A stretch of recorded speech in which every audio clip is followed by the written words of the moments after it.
He accidentally walked in on his wife getting cozy with another man, but he didn't confront her. Instead, he planned a cold and quiet revenge. He lied and said he was taking her on a trip abroad. She said goodbye to her lover and followed her husband without a doubt. The scenery on the way was picture perfect and felt like a dream.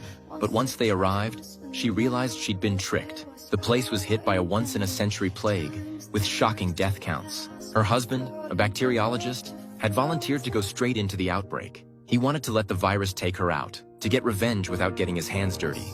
The next morning, she looked drained and heavy-hearted.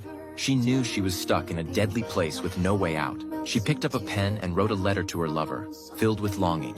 But in real life, they were completely cut off from each other. No mail carriers dared enter the plague zone. She had to ask a stationed officer to help send her letter. Turns out the officer knew Charlie and brought him up in casual talk. That's when she learned Charlie was married and dating a bunch of other women. His wife didn't care at all. She thought only low-class women would want him. She froze in shock and quickly made an excuse to leave. Mrs. Fane, the letter. Right. Yes, it suddenly occurred to me that Friday's much too late. Thanks all the same. Back home, she tore the letter into tiny pieces in a rage. Her last bit of hope was gone, and she felt totally empty.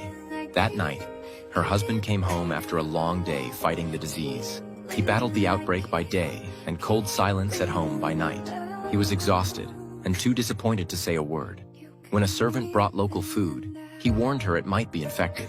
But she didn't care. She kept eating like nothing mattered. It felt like they were punishing each other in the most self-destructive way. Between her lover's betrayal and her husband's rejection, she could barely breathe. Everything piled up and finally broke her. She ran out of the house. Her eyes were blank as she slowly walked toward a plague victim's corpse. She wanted to end it all, with the most extreme act she could think of.